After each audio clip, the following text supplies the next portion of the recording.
Assalamualaikum warahmatullahi wabarakatuh. Di sini saya akan menjelaskan mengenai penyelenggaraan sistem pendidikan nasional. Materi yang saya bahas adalah mengenai jenjang jalur jenis pendidikan. Jadi, menurut pasal 1 angka 7 Undang-Undang Nomor 20 Tahun 2003 tentang Sistem Pendidikan Nasional adalah wahana yang dilalui oleh peserta didik untuk mengembangkan potensi diri dalam suatu proses pendidikan yang sesuai dengan tujuan pendidikan. Jalur pendidikan terdiri dari pendidikan formal, non-formal, dan informasi. Untuk itu, dapat kita ketahui pendidikan formal yang seperti yang kita rasakan pada saat sekarang ini. Proses belajar yang diajukan oleh guru melalui pendidikan yang mengajarkan secara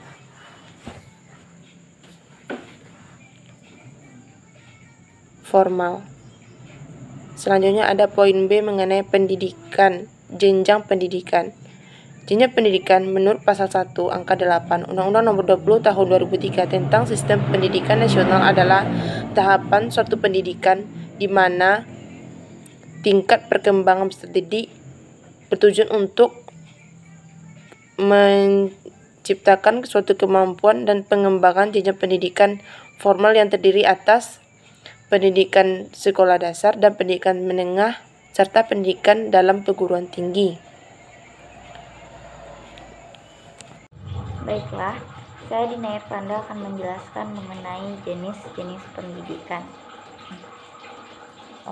Jenis pendidikan menurut pasal 1 angka 9 Undang-Undang Nomor 20 Tahun 2003 tentang Sistem Pendidikan Nasional adalah kelompok yang didasarkan pada kekhususan tujuan pendidikan suatu satuan pendidikan. Jenis pendidikan ini meliputi yang pertama pendidikan umum, merupakan pendidikan dasar dan menengah yang mengutamakan perluasan pengetahuan yang diperlukan oleh peserta didik untuk melanjutkan pendidikan ke jenjang yang lebih tinggi. Yang kedua, pendidikan kejuruan, merupakan pendidikan menengah yang mempersiapkan peserta didik terutama untuk bekerja dalam bidang tertentu.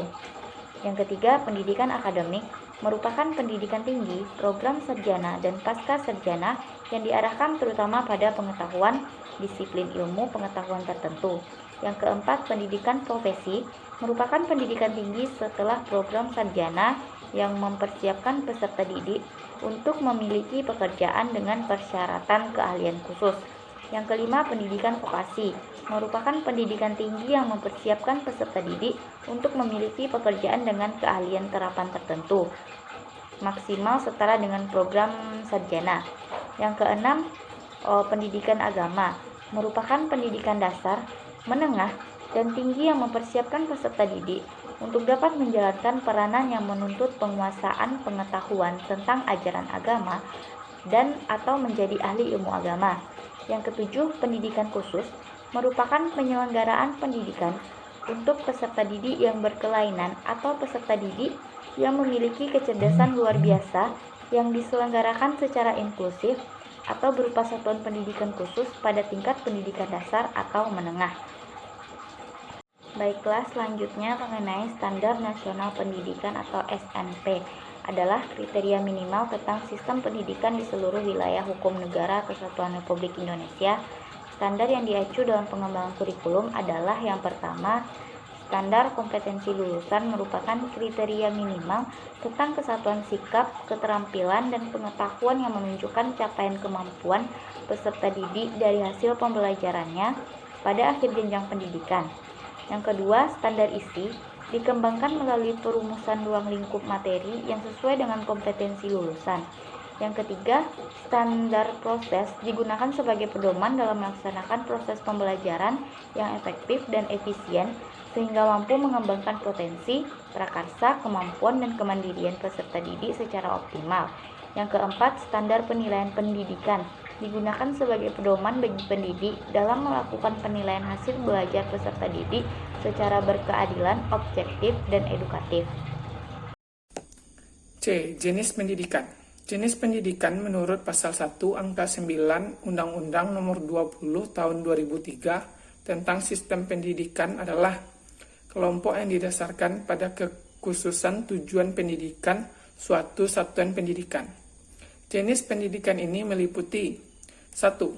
Pendidikan umum 2. Pendidikan kejuruan 3. Pendidikan akademik 4. Pendidikan profesi 5. Pendidikan vokasi 6. Pendidikan keagamaan 7. Pendidikan khusus. Standar Pendidikan Nasional. Standar Nasional Pendidikan atau SNP adalah kriteria minimal tentang sistem pendidikan di seluruh wilayah hukum Negara Kesatuan Republik Indonesia. Standar yang diacu dalam pengembangan kurikulum adalah sebagai berikut. 1. Standar kompetensi kelulusan 2. Standar isi 3. Standar proses 4. Standar penilaian pendidikan. Dasar, fungsi, tujuan, dan prinsip pendidikan nasional. A. Dasar pendidikan nasional.